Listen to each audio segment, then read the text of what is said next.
Essay on Man, Epistle I.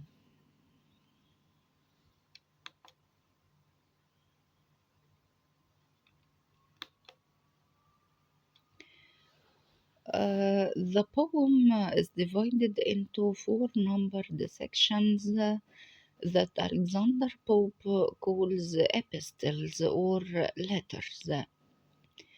Each epistle or letter is preceded or comes after an argument. The argument first states the topic of the epistle. Then it summarizes the main points of each stanza in the epistle with a list of corresponding um, points according to the number of stanzas.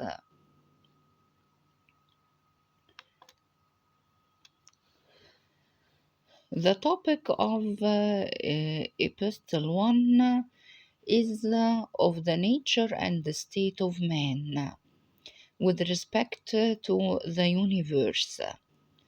This means that Epistle 1 is about man's relationship to nature and his status or position in nature. The main ideas or main points of Epistle 1 are the following. Humans can judge only with regard to our own system, which means the divine system. Alexander Pope says in his poem, addressing man in general, say first of God above or man below. What can we reason but from what we know? He is addressing a man, telling him, don't question the gradation within the chain of being in which God is above the universe, then angels, then man. Um, Alexander Pope reminds man that man only can know about nature and about God according to the limits of his reason. Is the great chain that draws all to agree and drawn supports upheld by God or thee. Of course, you know that thee is an old English for you. In the last two lines, Alexander Pope refers to the chain of being that it's the chain in which all creatures of God are graded or ordered according to their degrees, and every creature agrees to its place in this chain of being. Then he satirizes or mocks or reprimands man to remember his position in this chain if he is the one who controls this chain or God. Of course, the aim from this is to remind the man that his place is middle in the chain of being, and every proud person must remember that he is not God. God is the ruler of the universe, the Almighty, who upholds or controls the chain of being. Then we move to the second idea. Man is not imperfect. He has a proper place in creation. What does this mean? It means that man is not a bad creature or a mean or base creature. Instead, he has a good state within the chain of being. So Alexander Pope tells a man Then say not man's imperfect heaven in fault, say rather man's as perfect as he ought. Alexander Pope warns men in general not to focus on the points of his imperfection and to relate this to a kind of fault in heaven or in God. Which means that if God is perfect, He will create a perfect man. No, it's not like that. Alexander Pope advises man to say rather, man is perfect as he ought. So God gives man the amount or the degree of perfection which is appropriate or fit to man. The second or the third or the following idea present happiness depends on hope for the future. As we have said in the introductory part, that Alexander Pope, through this poem, promotes for the philosophy of optimism, which was prevalent in the 18th century. Alexander Pope maintains that happiness comes from hope for the future. And he points out that the cause of human misery or sadness is the desire for more knowledge. This knowledge that you, as a human being, want to know might cause sadness for you. So it's better not to know all secrets of the universe.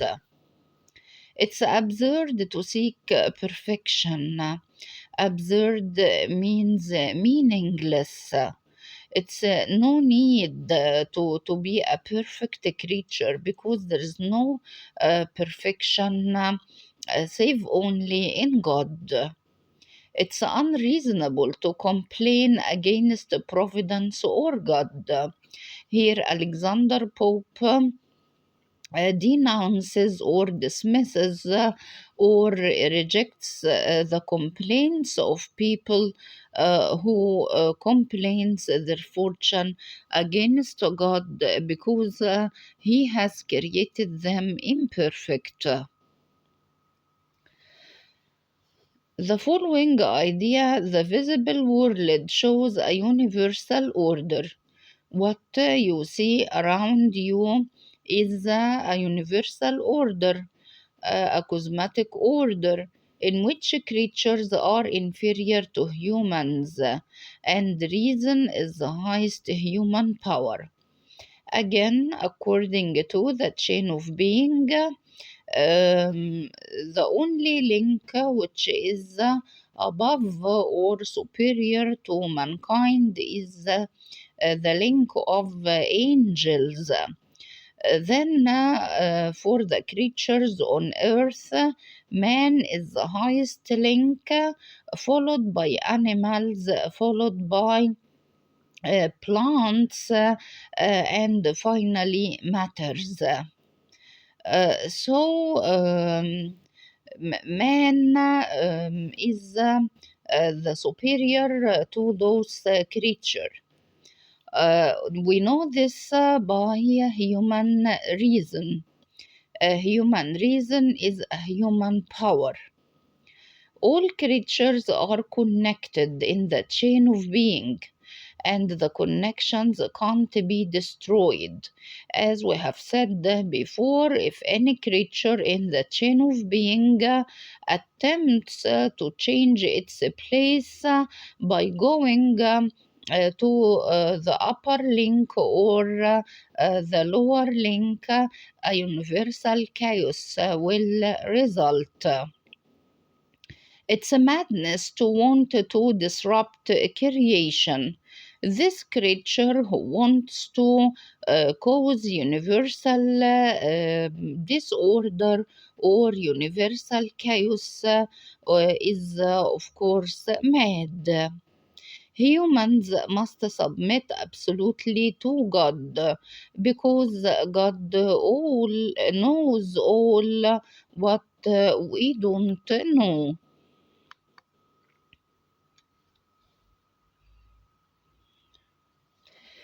Um, the speaker begins Epistle I by arguing his friend Bolingbroke to put aside unimportant and mundane tasks.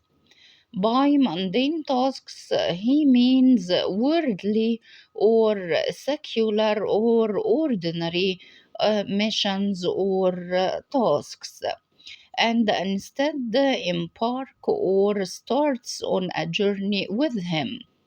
Alexander Pope addresses his friend, telling him, "Awake, my son John." He says, "Leave all meaner things, lower things, to low ambition." Bolingbroke and the speaker must vindicate or justify the ways of God to man, or relate God's laws to human society. The speaker states that God may have other worlds to think about and observe, so that Alexander Pope means that God has other planets and other creatures, not only man. God is preoccupied with observing them all. Humans, however, can only see the world from their own point of view. So, the human point of view is limited because man cannot see everything. Man can see only a limited point of view. Alexander Pope says, "Through worlds unnumbered, though the God be known, God has an infinite number of worlds which is unknown to us. It's ours to trace Him only in our own. We can follow God only through our own world, because this is what is known to us." People don't understand the reason for their weakness or imperfection, much as they cannot understand why an oak, a huge tree, is stronger than the weeds or grass beneath it. Um, Alexander Pope says, "Ask of thy mother earth," thy Old English for your mother earth. Why oaks, huge trees, are made taller or stronger than the weeds or the grass they shade. So again, Alexander Pope is warning people against asking for the reason of imperfection, such as holding a comparison between a strong person and a weaker person, and he compares this to an oak tree and the grass. The speaker writes that God hides the future from humankind, which means that God does not make the future or fate of human beings known to them, and this is for their own happiness. This is to maintain hope in the life of a human being. For instance, if a lamb knew that slaughter awaited him, he wouldn't frolic or have happy moments in the field. Likewise, God has given all people the gift of not knowing the future, so that people may have hope till the last moment of their life. Hope springs or comes out eternal in the human breast. Heaven from all creatures hides the book of fate.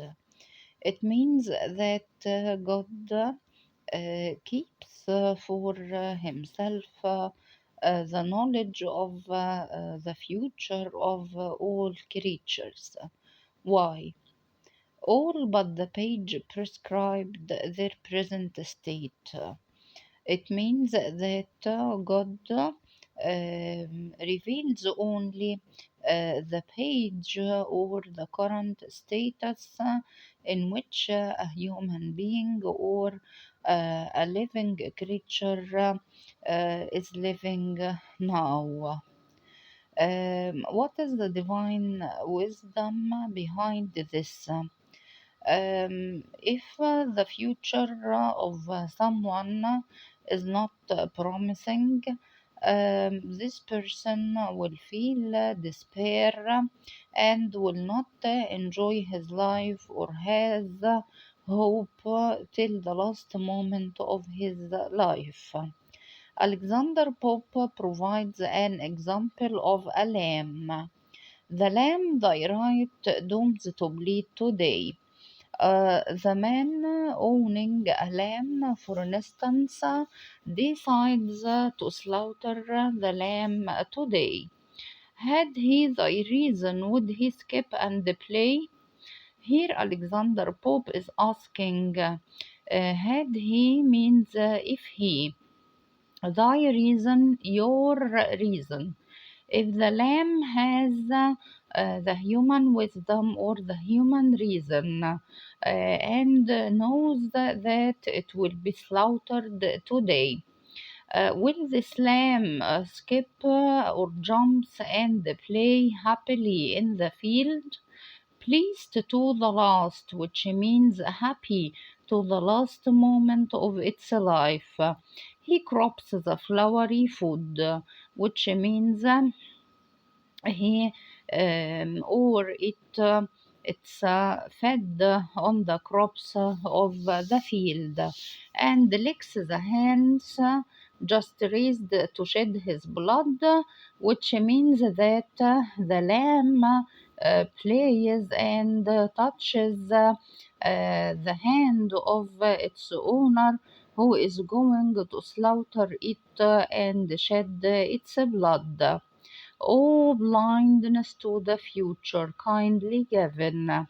Here, Alexander Pope gives the conclusion that this blindness or lack of knowledge to the future is a bliss from heaven.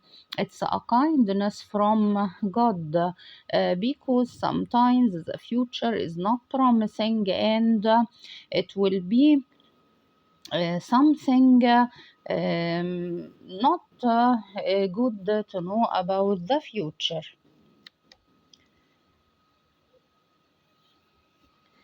That each may fill the circle marked by heaven, who sees with equal eye as God of all. Here Alexander Pope refers again to the limitation of man, that man doesn't have the same eye of God. God can see all the world or all the universe. A hero perish or a sparrow fall. Hope humbly then. Here Alexander Pope warns the readers against human pride. Any hero might or the end of any hero is death. So he is not eternal or immortal. Or sparrow fall. The sparrow is a small, nice bird who flies to the sky. At some time, it falls to the ground. No creature in the universe remains great. So man must be humble. With trembling pinions soar. Soar means that man should fly on the wings of imagination humbly. Pinions mean the wings. Wait the great teacher death and the great adore. The greatest teacher for human being to be humble is death. There exists a natural order and it allows for flows, which means that Alexander Pope admits that man or nature has flaws or faults, both in nature and in humans. Every creature has a purpose. If all other creatures are happy with their lots or their problems or their conditions in life and were created perfectly for their functions, why should humans be unhappy? If people could do everything they wanted, it wouldn't soothe them or it wouldn't fit them. Rather, God, in His wisdom, gives people some gifts or some blesses and elects or selects or chooses not to give them others. The speaker discusses the vast chain of being which man cannot comprehend. The chain includes organisms too small to see, creatures of all of the heavens and the oceans, and creatures superior and inferior to people. Yet if one link in this great chain was missing or destroyed, all existence would be imperiled or endangered. Even the heavens would fall if the lowest creature were eliminated or removed from the vast chain. Again, Alexander Pope stresses the idea of the necessity of keeping to the universal order and the universal system. If any creature in the chain of being tries to change its position by going upward or downward the length of the chain, a universal chaos will result in. Each beast, each insect, happy in its own. Here, Alexander Pope stresses the fact that every creature is created in its proper position, which guarantees the happiness of this creature. Is heaven unkind to man and man alone? Other creatures are happy by their position. Why then man is the only creature who claims that he is suffering and that he is not in the proper position? Does this mean heaven or God is unkind or evil towards man alone? Of course no. Shall he alone whom rational we call be pleased with nothing if not pleased with all? All parts of people's bodies work together and are necessary. Similarly, every creature in the universe is important to the whole. Thus, man should not bemoan or complain his place in the world. Pope writes that man should believe in God's power. Everything exists according to God's plan or the divine order. Man should submit to God because whatever is right, which means this present condition is right. You don't know the future, you don't know fate. Maybe if your condition is different, you will suffer more. Cease means stop, nor order imperfection mean. Don't mention the word imperfection. Our proper place depends on what we blame.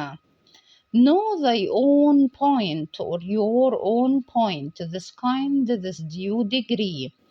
Degree means your place in the chain of being, of blindness, weakness heaven bestows on thee. If someone claims that he is imperfect because he is blind or doesn't see through the future or fate, or he is a weak human being who is limited and doesn't have divine power, this is a bless from heaven, not a curse. All nature is but art unknown to thee or you. One truth is clear, whatever is right. This is the end of Epistle 1. Thanks for your watching and goodbye.